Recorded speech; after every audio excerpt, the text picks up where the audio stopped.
so we're talking about beer today, and we thought who better to join us for a conversation about beer than the owner and the founder of the House of Beer, Piotr Sienkiewicz. Peter, thanks for joining us today on the Crackcast. Thank you very much for having me. Okay, everybody knows the House of Beer. House of Beer is massively successful and deservedly so. It's fantastic. I'm going to ask you a question you've probably never been asked before. I'm sure you've never been asked before. How did you get involved with the House of Beer in Krakow? Right. I think I came to Krakow and I realized that the beer scene in Krakow was kind of non-existent. And I met my future wife and I started talking about potentially opening up a pub. And that was like 8 years ago, and here we are. That sounds like the short version of that. Is a very short version, yes. Let me give you my first impression when I walked in the door. I ran a big pub in Krakow the first time someone told me about the House of Beer. Strolled up to Ulica Kryja to have a look. It's a great location, by the way, as well, just off the main square. And I walked through the doors and I was like, oh shit, this place is fucking awesome. By the way, before we talk about the beer, I'd like to say they just did a fabulous job on the decor. The glass cases, were they there already? That looked expensive.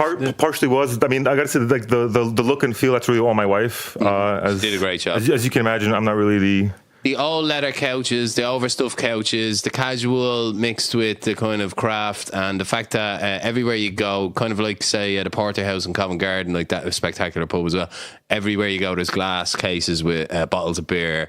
I mean, as soon as you walk into the House of Beer, you know where you are and what it's all about. House of Beer, for sure. Atmosphere-wise, everything. It's beautiful. Peter, you mentioned the beer culture. Let's rewind and start talking about beer. I think we can all remember 15, even 20 years ago here in Krakow, I remember you went into your typical corner shop and you'd find the big beers, Żywiec, Tyskie, Okocim, Lech, et cetera, and maybe a few variations of those, and that's pretty much it. And now you walk into not only Tesco, not only a big supermarket, but you walk into a Żabka and there's just an explosion in terms of, choices and varieties and whatnot. What happened with the beer culture in the last decade and a half? I think what happened was... Well, the biggest driving force, I would say, in the last 10 years was really, I guess you can say, really one person, one brewery, and that's Browar Pinta. They were the first contract brewery. One could argue that they were the first craft brewery in Poland. Huge range of beers. They're insane, in terms of what they do. And that was really the kickstart. Interestingly enough, their first beer, which was called Atak Chmielu, that came out a year after we opened. So when we opened a House of Beer, there was no technically craft brewery yet. All the beer that we sold was either from other countries or they were the regional breweries. So there were a lot of regional breweries, but they were literally regions, right? So you couldn't find them in Krakow, you couldn't find them in Warsaw. And suddenly people tried a beer and they're like, wow, it's hoppy, it's good, and I can't wait any longer. I'd just like to tell our guests that Peter bought two bags of beer with him today. We've never had a guest showing up beer in such bounty before. Best guest ever. We've actually taken Josh's microphone away from him so we can open our beers for the rest of the hour. Now get going. David's running around like a kid before on Christmas Day or something like that. All right, so we're going to chat and try some beers. Peter, tell us, is there a fixed number? How many beers do you have on offer at the House of Beer? Ooh, we try to keep it over 200 bottles. I think it's like 220, maybe something like that. I haven't counted in a long time. You got the ratio right from the start as well. It's not like when it first opened as well, there weren't taps everywhere. The selection came from the bottles, and I was very happy to see right from the start you had enough fridge space out the back to keep the turnover cold, because that must have been difficult. Because in the beginning we only had 2 taps actually, because there was no need for more, because you couldn't really get in all the beers in kegs. We moved to 4 very quickly, and then 8. But yeah, the bottles, that was always the main thing. You come in, you see the wall, right? Yeah. When you're putting together the inventory there, is there a kind of a strategy that guides you, like something for everybody, more of this, less? How do you decide what gets on the shelf? Okay, so we have a beer buyer. So we have a manager, Kuba, who takes care of that stuff. He's a beer judge. Beer judge. Yes, there's a certification. It's called the BJCP, I believe, it's like an international organization where you have to prove that you can. It's like wine sensory. It's like a sensory exam. So Kuba, he's our buyer, and he's the one that decides. So really, all the pressure's on him. He needs to know what people might want to drink. Obviously, you look at the sales reports. You look at what the women are buying. Ladies lead the market, huh? Yes, they really do. Is there any kind of rhyme or reason to this? I mean, when you get a new name on the shelf, when you bring in something for the first time, do you have a feeling if something's going to be really successful or not, or is it a crapshoot or what? I mean, I can tell you, I have a feeling, but I'm usually wrong. So, like, I mean, there was a couple of beers, and I was like, okay, I don't think so. I don't think they're going to be good, and I was proven, wrong. Based on your experience, are there any kind of characteristics that kind of that successful financial, commercially successful beers have? I would say no. I can't really think of anything particular. It's very random. I mean, like, I think the breweries that are very successful now, the beers that are very successful, they come from all sorts of approaches, I guess, to business and the beer that they make. I'd like to talk to you as well about knowledge. One of the things that struck me when I first went to the pub is how well informed the bar staff were. They were able to sell me a beer based on a bit of a clue that I gave them, and they'd obviously been well trained on that. Was that difficult to implement at the start, or did you just have to only hire beer nerds? Well, I think when we first opened, we had a few people that are already, beer nerds, I guess you can say. And it was a thing of, okay, let's try to train them and try to teach them as quickly as we can. Whenever we do get new staff, then there's a whole training process. Like I mentioned, Kuba, who's the beer buyer, he also prepares essentially written exams. And he's like, tell me about this beer, tell me about this brewery. Because the fact is, it's, if somebody's going to tell you, I want a nice, light hoppy beer, and the bartender's going to give you a stout, well, that's, Was it one of your early breweries, Prosavino Pivo, as well, on tap? Yeah. I mean, Prosavino Pivo was one of the first, I think, 5 in the country in terms of craft breweries and stuff like that. Like, that actually had a craft brewery that actually had their own building. I never was into craft beer at all. Irish people just think Guinness is craft beer. They're like, just give me a well-served Guinness and I will live the rest of my life happily on my own at the end of the bar. But when I tasted for the first time a beer called Dva Smoky, yes, I was forever converted to the craft scene. That so Dva Smoky is I think it's their flagship beer, and I think it will be forever and ever. So good. Essentially it's a wheat IPA, so it's a mix of a IPA style with wheat beer. You do like that one, though, yeah? Oh yeah, it's crazy. Nice. Yes, that means I have incredible taste, by the way, lads. That's what that means. How about your personal favorites, Peter, in terms of different kinds, different tastes, maybe something a little unusual? Okay, so right now I'm literally drinking the most bland beers, which are pale ales. I feel like the last 5 years or so, I've just been overhopped. So, overhopped, is that? I don't know if that's a word. It is now. Well, it is now. Okay. Your sense of taste is in rehab at the moment. Because before you were asking about what was the driving force behind the craft revolution, Pinta, but they did Atak Chmielu, so that was like, okay, attack of the hops. That's the translation. So people are like, wait, hops? And then suddenly people realize that beer is supposed to have hops. That's something that you don't really taste in your everyday beer.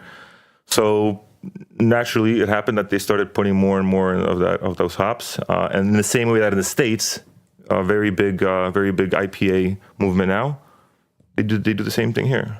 So are you more of a traditionalist in terms of beer categories, or do you like to experiment and get a little freaky sometimes? I like to try a lot of the weird stuff. I have to make it sound weird, dude. Yeah. I like to try some of the freaky styles.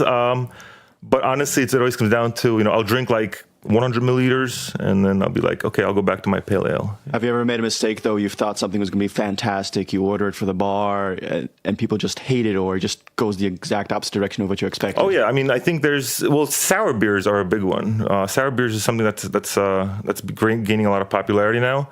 And that really is, I feel like that's like a roll in the dice. You don't know if it's going to be good. You don't know if people are going to like it. Sour beer is literally... It's a sour beer, But you say it's getting popularity. You don't like it. So, it is literally a matter of taste, right? So if something comes in, you think it's terrible, but customers love it. My taste doesn't matter. That's the thing. And the thing is, and honestly, people say, oh, well, whose taste matters? The taste of the bartender is very important, because a bartender is never going to recommend you a beer he himself doesn't like. True. There will be cases where somebody say, I really want it very specific. And they'll say, okay, well, I haven't personally drank it. I heard this is good. But usually, if you say, I want a pale ale, then the guy's going to be like, okay, I'm going to sell you the pale that I really enjoy. Do you ever have to tell your bar staff, stop telling my customers this one tastes like piss, okay? I need to sell 3 more boxes of it. Tell them it's a distinguished and refined all taste. jokes aside, that's really something that... That's something that yeah, actually, I need to look into that. Let's have a drink. Okay, what's first up here? Which should we start off our little palate festival so right now we're looking at 4 beers, and I haven't tried any of these 4. It's new for everybody. I literally grabbed 4 of these because I haven't tried them. One of them is a stout, so let's go with the other ones first. Let's maybe try. Yeah. Get pouring, Josh. Come on, you're on the clock here. Okay, so what Josh is going to pour for. While Josh is pouring, Peter, let me ask you a question, because a big thing with a lot of these craft beers and smaller breweries is they try to come up with, let's say, interesting or colorful names. It's kind of a marketing pitching point, right? Definitely. Like you can take a pretty average beer and call it rattlesnake piss, and it's going to sell. It's going to sell very well. Right? It's one of the sour ones, right? Yes. It seems to be part of the game, yeah? Yes. Well, I mean, like I think in any kind of business, it's really all about the marketing. You can have the best beer in the world. It's like Lord Sugar says on The Apprentice: "Smell what sells." No, we're drinking sour beer, yeah. All right, so this is a hoppy. Summary. I actually really like this. All right, so this is a hoppy Berliner Weiss. Weiss. This is unlike any other beer I've ever had. That's what I love about craft beer. It really is distinctive. This. Yeah, but this was something I was mentioning earlier. There are so many of them out there right now that you try something, you love it, then you forget what it was. You walk into the store, there's 300 to choose from. And you just go over the labels that you kind of recognize. This is almost like a champagne, right? Make a joke. I feel like because it's such a low extract, it's like 9% extract, and it's 3.6% alcohol. Now let's explain to our ignorant listeners and me Me too. what 9.6% extract means, what you're referring to, and how the ratios in beer are calculated. It's very interesting. All right, so basically, I mean, the simplest way to put it is the extract or the Play-Doh. So anytime you look at a bottle in Poland, you're going to see 15, and you have this little degrees dot, right? So that's Play-Doh. And Play-Doh essentially calculates the amount of sugar present in the water pre-fermentation. So before the actual beer starts fermenting, after they boil it and they prepare it, they measure the sugar value, and it's got 15. Let's say it's 15 Play-Doh. The simplest mathematical calculation you can do is, on average, you take away 2 and then divide it by 2, and that'll give you the alcohol percentage that you're looking for. Yeah. So a 15%. 15. Write that down, listeners. That's important. 15 Play-Doh minus 2 is going to give you 13 divided by 2. So you can look at about 6.5% alcohol beer. It's tangy. It's delicious. It's moreish. Stouts don't go into that category because stouts you want to have a lot of sugar left over. You don't want to have a lot of body. All right. You mentioned that you're not a big fan of the sour thing. Are there any other, let's say, flavors or accents that, in your opinion, completely out of bounds, like coconut, something like that? Anything that you think should not be in beer? I'm an anti-coconut campaigner in beer, I have to say. Well, the coconut, that's a big one, because whenever people mention coconut, I'm reminded of Bounty, that candy Bounty. And everyone hates Bounty. And I hate it's the Bounty. worst chocolate bar on earth. I like Bounty. It's been on sale for 100 years. Yeah, but it's disgusting. Chiviettes has been on sale for 100 years as well. Doesn't mean anyone should drink it. Yeah. Well, sometimes you have to piss something. Okay, we've got a lot of beers to get through. What's next? What's next? What's next? And what brewery is this one from? The sour one. Let's give him a little shout out. This is Browar Minister. Browar Minister. It's a contract brewery as far as I know. First time trying it, and they're pretty awesome. So. Yeah, good effort. Yep. I'm going to award that 3.5 hops out of 5 hops. It's a hop scale. So this is the hoppy version, right? That was the hoppy.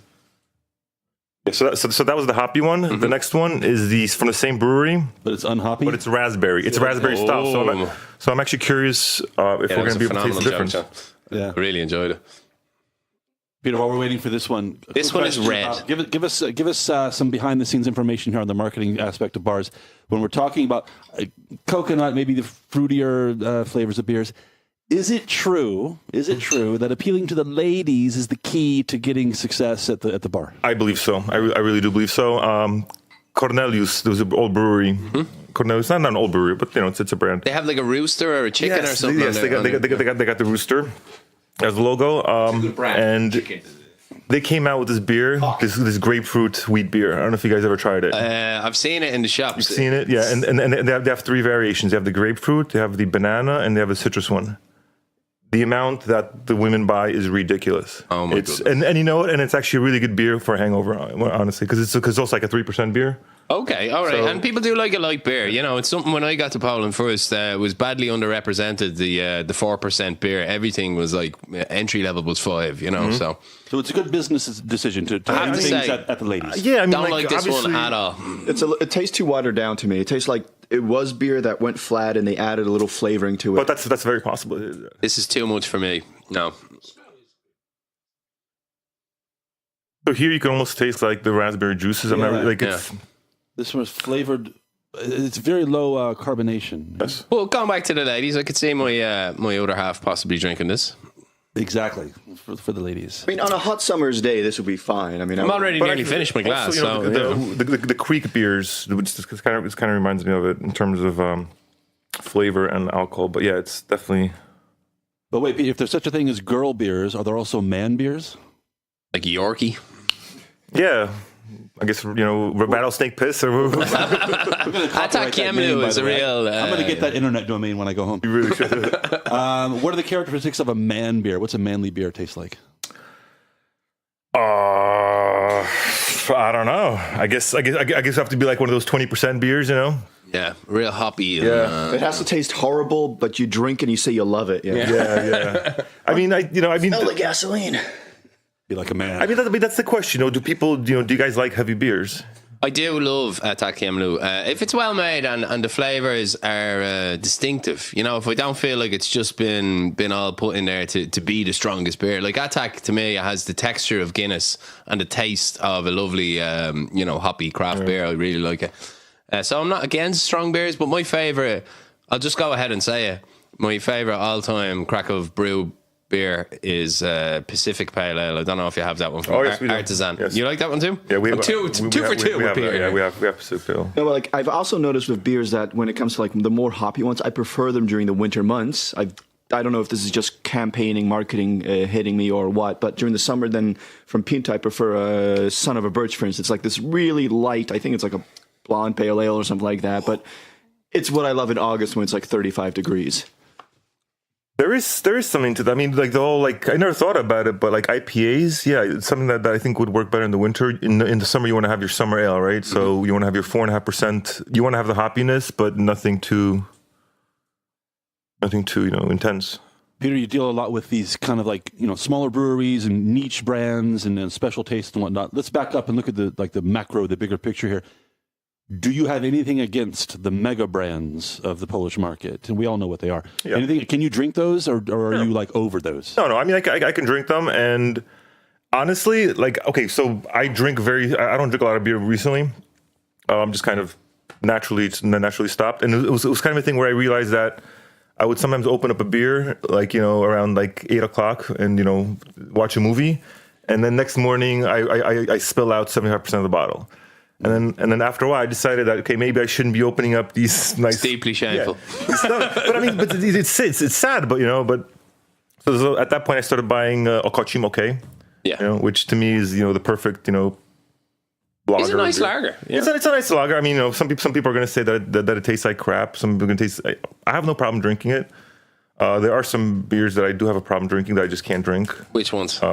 Name them. Name and shame. Name and shame. Castellan. I used to like Castellan. I can't drink Castellan anymore. Yeah, it's not great, is it? I don't know why. I've been known to have a bottle of Castellan. Castellan. I remember from Cafe Filo. I used to. They but now I can't do Castellan anymore. It's weird. So I think we all know somebody who's like a foodie or a self-appointed foodie, and they can become a food snob. It's a short step from foodie to food snob. Oh, I can't beer, eat that. Josh. Yeah. I can't eat that. There's beer snobs too, right? I think a lot of people in the beginning they think that in order to be a beer geek you got to be a beer snob, and it's like a cultural thing. It's like you said with foodies, with anything. It's like the hipster paradox, isn't it? As things become higher in quality, which is the original intention of a place like House of Beer, you get the people coming in who are trying it only really to start bitching about it. There's that element too. They've been dragged along with their friend, and now they don't have any taste buds, and they're going to show you. I mean, do you have any stories or anecdotes of customers coming in who just won't shut up about something that they don't know anything about, or they at least pretend to? Well, I mean, we've had situations where literally people would come in and they're like, they ask for żywiec, and we're like, we don't have it, and they walk out, right? They ask for żywiec at the House of Beer. But I mean, I kind of understand, you know. When I first got to Poland, I liked Żywiec, and then I drank it non-stop for a couple of years, and I went off it. I was there. He did drink it nonstop. I saw him. Yeah. I mean, there's this kind of perception of Żywiec that it gives you a hangover. What do you think of this nonsense, this pseudo-scientific crap that we apply to certain beer brands about hangovers? Don't drinkers say some funny things about stuff like that? But I think it's also like, you know, how the people say, oh, this certain beer, you know, it tastes worse because it tastes more metallic, you know, or can you taste this? Can you guys tell a difference between a beer in a can and a bottle? Have you guys ever tried that? I'm not sure about that, but I remember that at your old place where I used to work, they had Żywiec on tap, and I just couldn't drink it because it tasted like I was licking copper pipes. But did you really think? I mean, was that a kind of psychological? Did you? It's in your head. Yeah, was it in your head? Like, did somebody Just mention in that his to you head. one But day? it was when it was on tap. I didn't notice that when it was in a bottle or in a can. But Going through a plastic tube, for God's sake. Well, but that's the thing, exactly. Literally, like, you know, That's- the only metal thing that it's touching is the actual keg, and then the actual, you know, the Nozzle, faucet. yeah. Everything else is, you know. Okay, we changed beers here, Peter. What are we drinking? What are we drinking? Oh, it's a pancake. A very distinctive title for a beer. Now, the graphics on this, I think we should describe. It looks Very like nice. It's like a birthday cake. a female 6-year-old's wallpaper, possibly. Love pink. Yes. So Browar Hapito. Hapito. I've never had this before. Yeah, I don't think I'll be having this one again. Browar Hapito. This reminds me a lot of what we just. So this is also a raspberry and blackberry sour ale. It's nicer than the last one. It's subtler, but not great. perfect for a 6-year-old. I mean, honestly, like the color, it's pretty much identical to the one before, but A it's little lighter. I have a young son. I might serve this as his 10th birthday. Get him introduced to alcohol in a safe environment. What's the alcohol? Content? 3 point something? 4.2. 4.2, right? So that's a little more than. Introduce him to his first hangover as well. Nice. All right, we're going to get our next beer poured in just a second. Peter, while we're waiting on that, let's talk about the bar scene, not necessarily the beer scene, but the bar scene generally in Krakow. Let me ask you a question. This is something that's been interesting to me for a long time. You go to Plac Nowy, and you can find places, certain locations that have been a number of bars over the years, right? They change every 6 months. And I've seen places where a new owner comes in, they spend money redecorating it, looking to get a certain kind of feel and atmosphere, and it goes out of business in 6 months. And then right across the street at Alchemia, where everything is taken straight from a garbage dump, everything in there is straight from a dump. It's massively successful and it's been there for 30 years or whatever, right? So it seems that there's no rhyme or reason for getting the concept right on a bar. Jesus, take that, Alchemia. I like Alchemia. What's this sudden assault on one of Krakow's institutions Peter, here? is there a formula for establishing a successful bar, or is it just keep your fingers crossed and see what happens? I think if there was a formula, then I think I'd use it by now. And, I think there's a lot of factors that go into why a place is successful, why a place isn't successful. What you mentioned, and I think Plac Nowy is a really good example, because that is a situation where you have pubs that have existed for literally like 100 years. I mean, I don't know how long Alchemia is, but Alchemia is the oldest pub in Krakow, right? Wasn't it Zinger? But yeah, the same Zinger? kind of, Zinger, okay, maybe Zinger. So this place exists for, let's say, 30 years, right?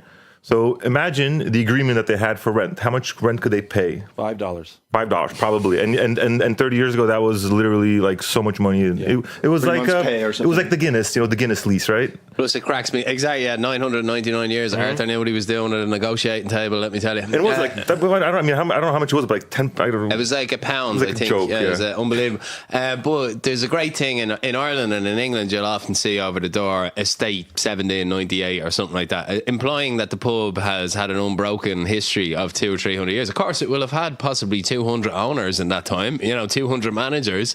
It's just the brand, like Alchemia, if someone took over Alchemia, because it has an established brand, they'd probably keep the name, they'd course they keep would. the Wouldn't brand. change anything, yeah. But it could have changed hands 10 times for all we know, Sure, but look at Browar Czehan, right? So Yeah. Browar Czehan, so Good beer. established according to their logo, I don't know, 18 something. Mm-hmm. That's a reactivated brewery. It's not the same owner, right? So the owner is Mr. Jakubiak. Before craft beer, I asked the Polish guy, like, what's the best kind of Polish beer? And he gave me a Czehan. That was a It's a bit Czehan. boring, yeah. And Czehan it was Miodowy. gorgeous. Czehan Miodowy was the beer that kind of kept it going. But going back to the whole bar scene. So yeah, so rent is a big one. Like in terms of cost wise, I feel like it really takes a long time to get a business going, any kind of business. People think that, you open up a business, next month you're going to have 1 million customers. No, it takes a very long time. And I feel like the costs really just kind of overpower people for the first 6 months if you're paying X amount of money for rent. You got to survive when the people are not walking in the door. I think you have to survive. And also, the second thing is, it's really, I feel like a bar is a bar, but a bar is really the people, like the people that work there. Those are the people that make it. Because if the people aren't nice, if you don't feel at home, then why would you want to go there, right? All right, we're drinking something else now. It's very different from the last beers we've had. What are we drinking now? Nice. It's delicious. Milky coffee stout. Yeah, this is a coffee milk stout. It's called Kara Mustafa, which is from Browar Kazimierz. It's not a very catchy name, Karan Mustafi, is it? Like, Kara Mustafa. They should have called it coffee milk stout. I feel like Kara Mustafa, that's supposed to be like Mustafa's. Kara, that's. It's like a Moroccan penalty, butler. right? Yeah, is that penalty? So it's a penalty to drink this? Yeah, I don't know. You're being punished? This is really nice, I have to say. Like So I think this is one of their strongest beers in terms of, not strongest alcohol wise, but like quality wise, taste wise. This beer only has 3% alcohol, It's really good. It tastes much stronger. but it's got 14% extract. So henceforth, that's why it's a lot thicker because they left a lot of the sugar. The whole idea is that you stop fermenting at a certain moment to keep the sugars in. So the more sugar, the thicker it will be. Yeah. It's usually like the body that gives you. All right, Peter, I'm going to give you a choice, and you have to choose one, okay? There's no in the middle, no it depends. You have to select one. You got to take a side, okay? These are your choices. You can be the owner of a mediocre bar in a great location or a great bar in a mediocre location. Take the great bar in a mediocre location. Because? Luckily, you've got a great location and a great bar. Yeah? I don't know.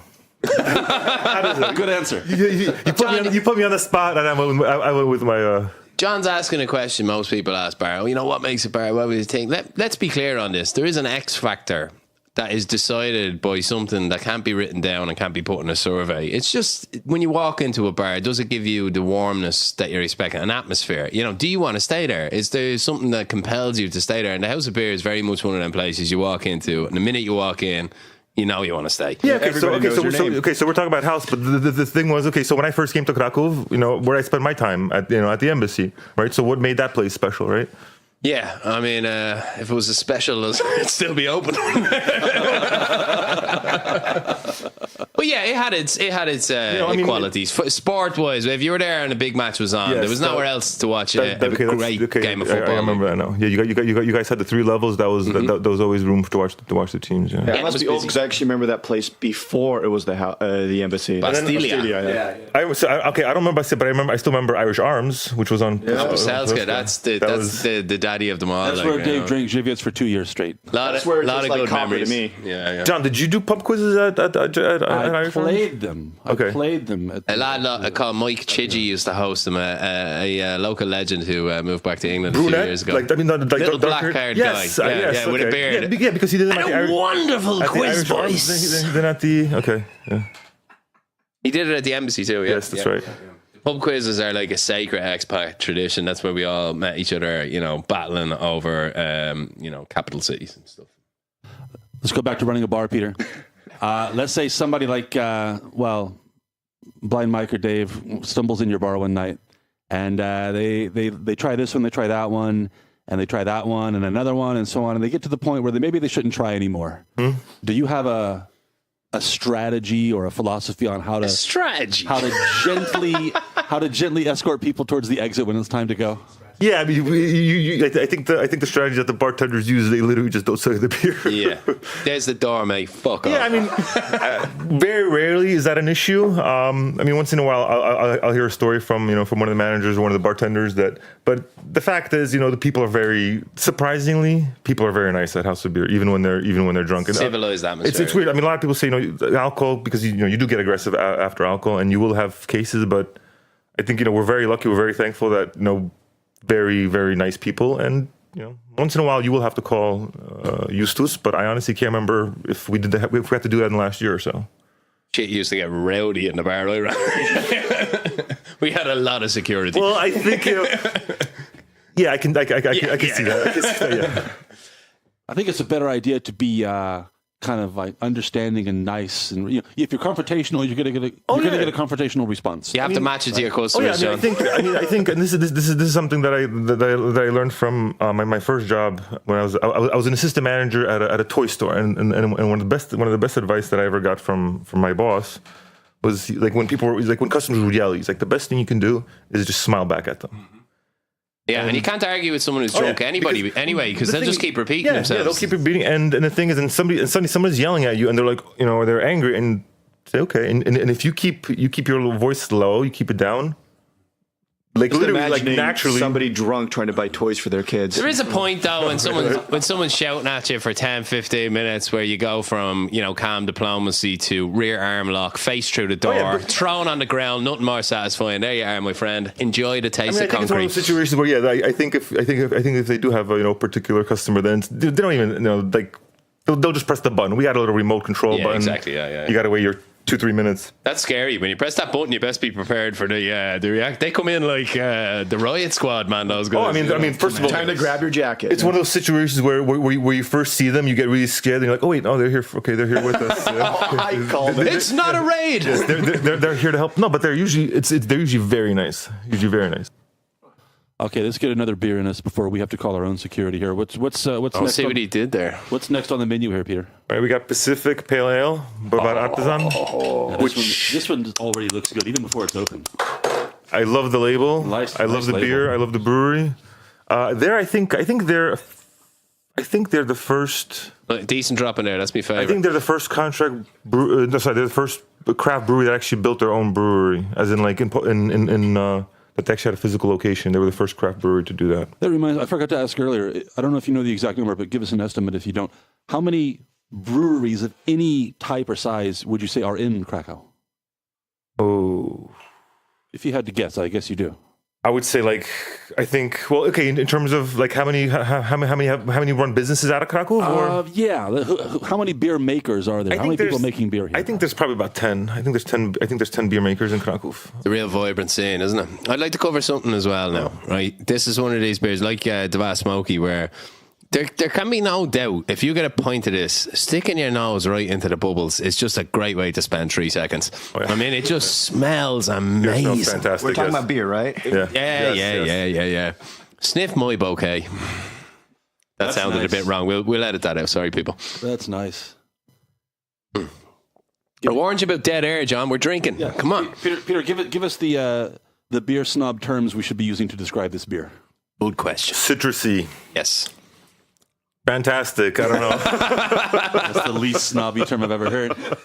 Tastes like beer. Yeah. It has a fragrant bouquet. Is there a vocabulary? Like the wine people have their Yeah, there vocabulary. Peter clearly doesn't want to use it. There is, and honestly, I haven't used it in such a long time that I'm just trying to. I'm blanking on these Kuba words. knows these words, right? He's Yes, the beer Kuba guy. knows these words. Yes, because it's gonna have what they do is they usually compare it to specific things, right? Like a baseline. So, yes, exactly. Yeah. So there's a baseline. So this beer has, Okay, so that's how they can explain defects in beer, Yeah. right? So one of the more popular defects in beer is this appley aftertaste, which is actually a signature in Heineken beer. So so drink a Heineken beer and then drink like a Żywiec. It's got that little puckery aftertaste. Okay. You ever noticed that? And that's a defect. That's actually a defect, but it's actually a plant. It's something that actually makes their beer what it is. It's like the way Guinness, the whole recipe's based off, they burnt the malt originally, and that's how they got the it turned out- caramelly exactly. It turned flavor. out that they burned it too much, and suddenly you're like, wait a minute, it's actually, We can't pass Heineken bottles by without asking you about something that you hear just so often off people. And I'm sure you've seen this in a bar as well. A lot of bottles of Heineken get cracked, and somebody goes, "Who's smoking weed in here?"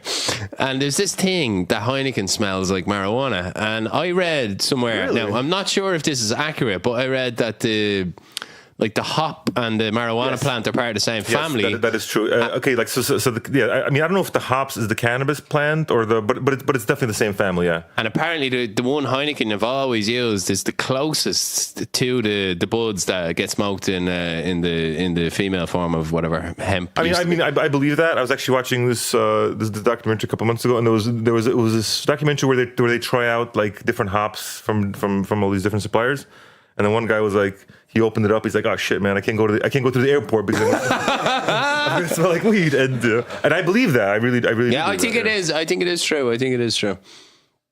Oh, it's a wonderful beer. Okay, let's knock those back. We got more beer sitting on the table here staring at us.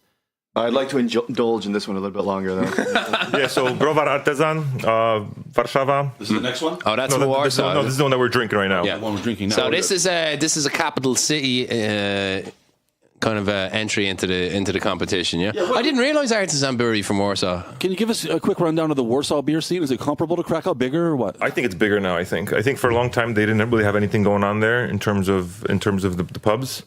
Now it's a huge explosion. Sure. Is there also like a Poznan scene, a Wrocław scene, etc., or is it concentrated? Poznań has always had a big one because there was like the Poznańskie Targi Piwowarskie. So there was always a big scene there. Not really sure the reasoning behind it. I've never actually been there for the festivals. So there's a big festival in Warszawa twice a year, which is actually co-organized by Browar Artezan. Wrocław has a fairly big craft pub scene too. I imagine any city of a certain size, Katowice, Lublin, even, there's going to be people getting into this game now. It's just. I mean, you kind of have to, right? Like, I mean, these people, they got to drink somewhere, right? Yeah. I've been kind of toying with whether or not to ask you this question because it might upset some of your contacts in the brewery. But if I asked you who your favorite brewery was, would you be able to? Give me all an answer? great, right? No, I mean, I'd love them equally. I think I can tell you the beer that I like drinking the most recently. Yeah, I think Prokuracja, Trzej Kumpli, Artezan because of Pacific Pale Ale. Yeah, I like Artisan, and I'm gonna give my award to Prasavnia Pivo because they drew me in originally. Well, because they have the Dva Smoky. So a lot of times people will say that what's your favorite brewery? The one that introduced you to the culture. So yeah, Trzej Kumpli, Prokuracja. Yeah, Paul and Josh. What do we got out? Oh, and of course, Pinta. You can't argue with. Oh, you can't argue with him. We'll go with Córka Młynarza. All right, Peter. While Josh is getting this one fixed up for us, another question for you. Blind taste test. Mm-hmm. Blind taste test. You got Tesco brand beer. You've got your mainstream Żywiec kind of beer, and you got your craft beer. Could you easily tell them apart? Craft beer tastes completely different, dude. Of course you could. No, just wait. I mean, it's general categories. Yeah. I mean, you're cheap, you're middle of the road, and you're specialized. I think if you took a lager from each of the three categories, you would definitely be able to tell. I think you would be able to. I think I could be able to tell the difference. I think most people could, because one main difference is a lot of the beer that you're drinking is not filtered. Yeah. So when you're drinking it from craft brewery, you can almost feel that it's a non-filtered beer compared to your Żywiec, which is more smooth. Why is it more smooth? Because they filter it. I forgot to ask you as well. Obviously, there's been a trend all over the world of the large companies scrambling to keep up with the craft beer revolution and creating their own branded, mass-produced versions. Well, Anheuser-Busch has been doing that in the States for a long time now, where they essentially they make their own brands. They pretend to be a craft brewery, right? It's about shelf space. What do you think? What do you think of some of these brands? Me and Josh were talking about this, and the only one we've really found, and it's a bit of a slap in the face considering how crap their base product is that Żywiec Saison one isn't bad. Actually, it is. It's you don't like it? I agree. It's good. Yeah. Yeah, it is. It's annoyingly good, isn't it? It's kind of like, what are you doing? How can you produce this and all that other shit? You know how to do it. You're proving it to the rest of the world that you know how to make good beer, but you're not. Because it's all about the money, right? It's all about the finances. What are we drinking here, Peter?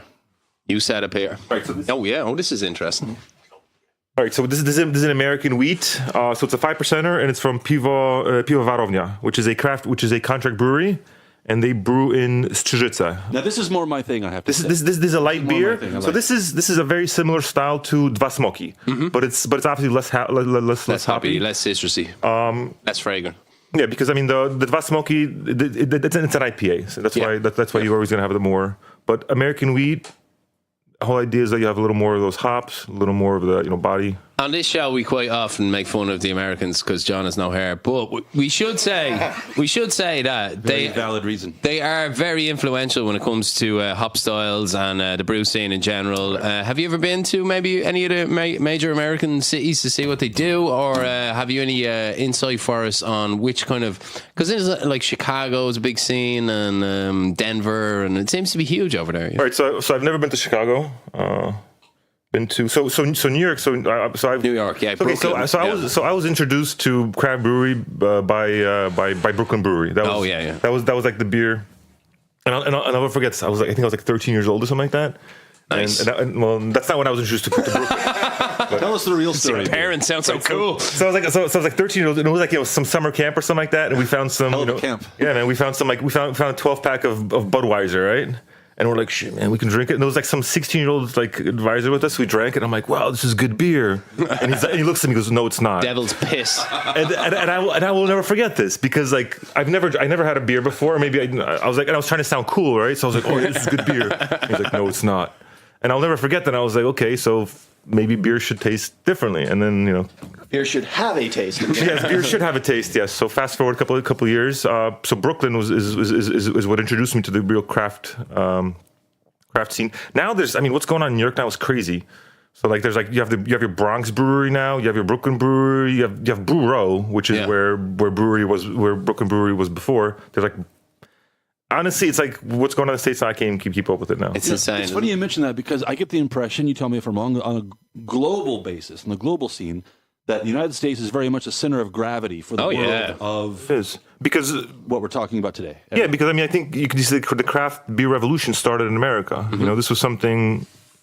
Yeah, that was America. I'm not really sure if it's Sierra Nevada. Sierra Nevada was the beer that really started the. It's got a kind of orange aftertaste. It's very popular still in Ireland. Because there's a Torpedo IP. I'm not really sure which beer, but basically a Sierra Nevada And Blue Moon as well. With that was one. Interesting. Blue Moon is actually a Coors Miller brand. Really, yeah, and it does Because they have the Belgian wheat beer, Belgian white. Damn, I was tricked by one of the major breweries. I've just lost all my credibility. I was the same way. I used to swear by that beer. Actually, okay, when I'm in the States, I still do. Moon. It's delicious, but yeah, I found out it was owned by Coors, and I was like, oh man. Orange is a flavor that you don't get often in beer. Like it is very orangey. Like It's got this like little zesting. Aren't the there only, Cointreau of craft. Aren't at the highest level of the pyramid? Aren't there only like 2 or 3 beer companies in the world, basically? No, Yeah, you have it's not Anheuser. It's what is it now? It's because they merged again. That Belgian. Oh, company. It's IBV, There's SAB IBEV or something like that. ABV, ABEV. Oh yeah, that's it. InBev. InBev, yes. There's a InBev. South African company, a Japanese company, a Brazilian company, and I think a Belgian company. They own everything. There's Saab Miller, South American breweries, South African breweries Miller, and then there's InBev, which is Diageo in the top few? I'm sorry? Guinness, Diageo in the top 5. I'm trying to remember who is Guinness. Who owns Guinness? Diageo bought Guinness. The English multinational owns loads of drink brands around the world. But yeah, it is complicated because there's so many mergers and acquisitions at the high end of every industry over the last 30 years. Guinness has its own problem now. Where Guinness has an issue where, like everywhere, their sales are dropping, Really? except South Africa, where they're growing. So the Guinness brand is actually growing. But when you look at the scales country-wise, look at all the European countries. Look at England. It's a miracle it sells anywhere but Ireland because we always say, Peter, it doesn't travel. It just doesn't travel. You got to come to Dublin for a real Guinness, my friend. Let's do modern drinking. Modern drinking. From Pinta. Not so different than classic drinking. This is a very popular. I think that's what they were going for. Yes. This is a very popular one, Josh. I'd say you love the label, the beautiful, iconic record design. Oh yes, right. So this is a West Coast IPA.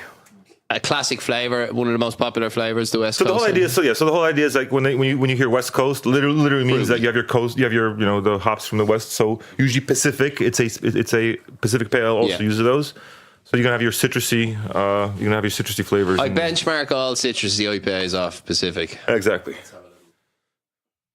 Just so all our listeners are aware, Josh is the one running around now pouring these beers for us. I feel like we should doing a give him lovely tip job today or something.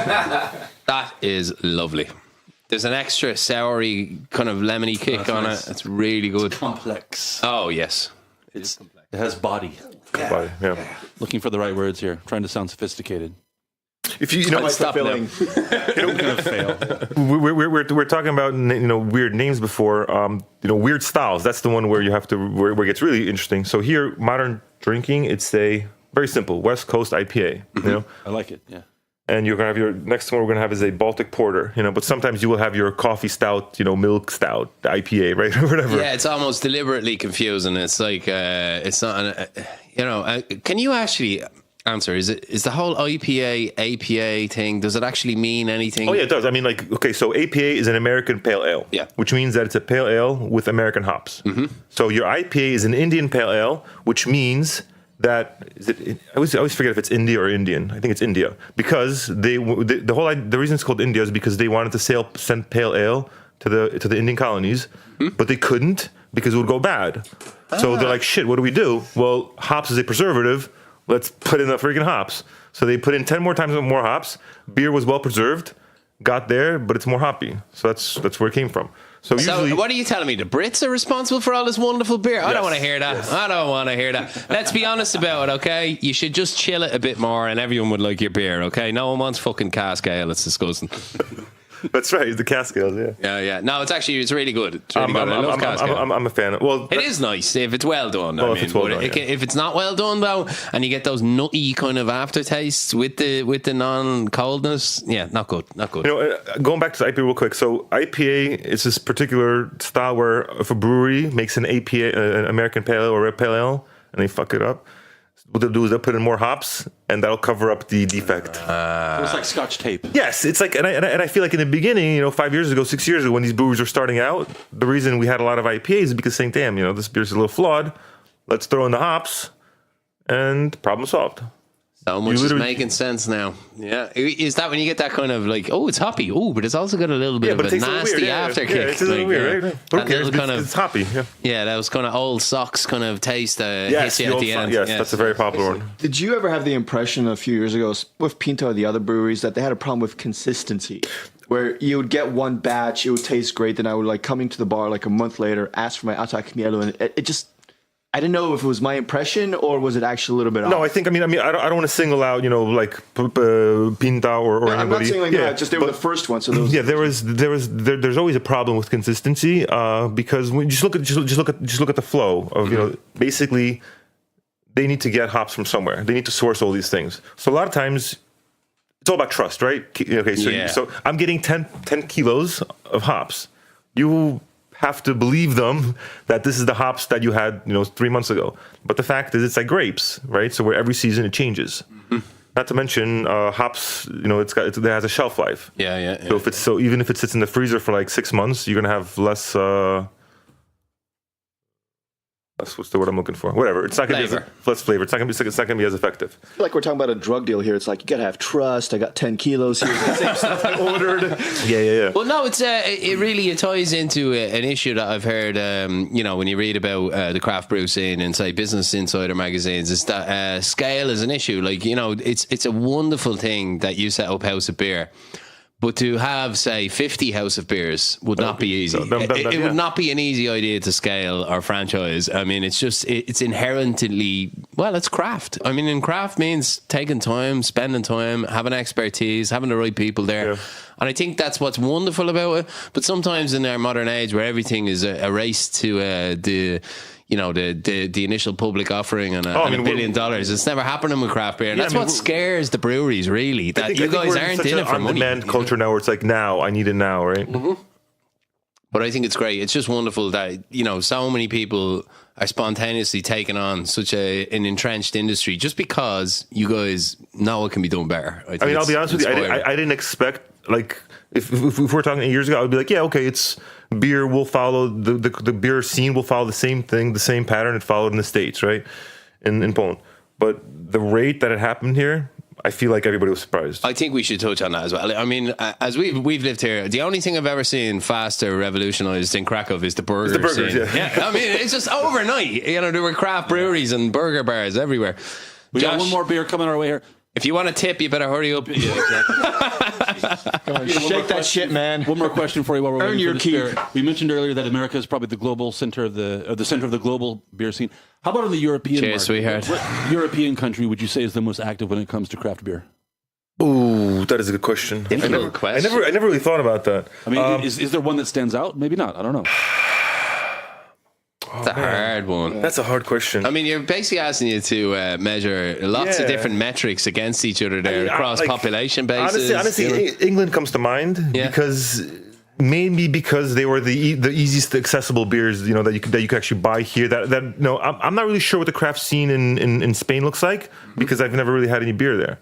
Exploding in Ireland, I have to say, be worth a piss up for you. If you're a beer manufacturer that basically specializes in variety. You know, I mean, Ireland should be kind of like your Disneyland. When you really not think because, about it. not because of our variety, just because we're so known for drinking. You know, I mean, Well, you know, yeah, it makes sense though. makes sense. You got to come to Dublin. I'm going to hook you up here. Know your customers, right? Yeah, you could stay with me. We're gonna go out on the piss. On the other hand, Peter, could you make the case? It's just hypothetical here, like in a place like Belgium, for example, known for its many Good show. beers. Belgium's a good show. Do you Oh think yeah, I forgot that? about Belgium. Damn. Do you think that tradition Yes. could maybe stand in the way of innovation in terms of craft beer because they're so used to, they're kind of fixed on what they have and known for what they have, and they have every commercial incentive to preserve what they have instead of going in a new direction? Is there something to that? I think there's actually that's a very good point, and It's actually, in fairness, yeah. you could look at Germany, right? So Germany had the purity law. What was it called? The Raiheisen, really long word. 4 Which ingredients. purity law? What? Don't you start. Not that purity. Right. So Germany had this, and I think it might still be on the books, but it's no longer no longer enforced. But the whole idea was that a beer could only have 4 ingredients or 3 because they didn't know about yeast then. So I'm not really sure what the craft beer scene likes in Germany right now, but we haven't had any offers. We haven't had anything distributors from any craft breweries. So I think maybe that's a case where tradition does stand in the way. Because I think there's something to that. Maybe European wide. Maybe they're so bound with tradition. You mentioned earlier there's breweries that they're proud of that 18 whatever or 15 whatever year on their label. And European beers are very much identified with what they've been making for years and centuries already, and not so much with where things are going. I think it's hard to basically maybe market a brewery that's founded in 1887 and that's making a super duper cherry, Exactly. stout version 2.0 for women, Doesn't right? fit at all. Yeah, it's because I think people think, okay, when you think of a Belgian beer, honestly, like I'm one of those people, when I think of a Belgian beer, I think of monks, because literally, I'm thinking of all the abbey, of all the abbey breweries. Right? Do you know what I always wonder? Do monks in other orders, like the Cistercians, etc., do they get real jealous about the Trappist monks because they're like the rock star monks of beer making? But They get all the ladies. Yeah. But there's a brewery, the Cisterni that you mentioned, right? So they did brew beer. About 50 They're not kilometers, as right? good as the Trappists. Oh, definitely not. I mean, the Trappists are the kings. They're like No comparison as far as I know. We're going to slowly bring things to a close here now that none of us are legally able to operate any Can we just machinery. comment on this extremely interesting beer we've been having? I have got to a kick mention to it, that's for yeah. sure. So this is Delicious. this is the Baltic Porter, and let me look at the statistics here. Baltic Porter? Yeah. It's a Baltic Porter, right? So Baltic Porter, it's a very specific style. That's actually it's a Polish style. Okay, so this is 22 Plato extract, and it's Whoa. 8% alcohol. So that's 8% alcohol. That So explains it. so you got your nice body. By the way, we're only drinking like 100 milliliters at once. It's wonderful. enough. It's really It good. is enough. It's got a porter-like quality to it. It is a porter, is it? Sorry, I thought you said it was. See, a stout. it's a porter, but it's not. porter. It's This not a standard porter. Beer porter. has a beerishness to it. So this is Browar Podgórz. I highly recommend them. That's the brewery that has the little hand sheep drone logo. They have space sheep and some other beers. As long as the sheep are drinking, I'm following. If you live here in Krakow, you definitely know the House of Beer. If you're listening and you're planning a trip to Krakow, maybe you obviously need to make House of Beer part of your stay. Unless you're a stag party, then stay away. Yeah, no unless one you're wants a to stag see, party, no one wants to fuck see your off. ass. We don't want your kind. No, it's the stack parties, before certain times. Okay. Yeah. forgot If to you're very mention- well behaved and you want to spend a lot of money between the hours of 12 and 4, you're more than we welcome. open at 2, so Yeah, 2 and 4. Forgot to mention, I have to mention this because I'm such a fan. House of Beer, in addition to having 200 plus kinds of beer, has a great kitchen as well. Your food. I've never eaten it. Fantastic. I've never eaten Onion it. rings, nachos. Fantastic Yeah. bar food, finger food, basically. I mean, it's really, really Tell me more, good. John. And I'm not just saying that because Peter is sitting here. I'm saying it because I've eaten pretty much almost everything on the Thank menu. you very much. And it's Have a whole really, pulled pork really sandwich good. menu. Yeah, we So- pulled pork was the big one that we try to focus Exactly. on. So have a bite to eat while you're at the House of Beer. Peter Sienkiewicz, founder, owner of the House of Beer. Thanks very much for joining us today on the Crackcast. And thanks for getting us drunk. Cheers. Thank you very much, guys. It was really awesome.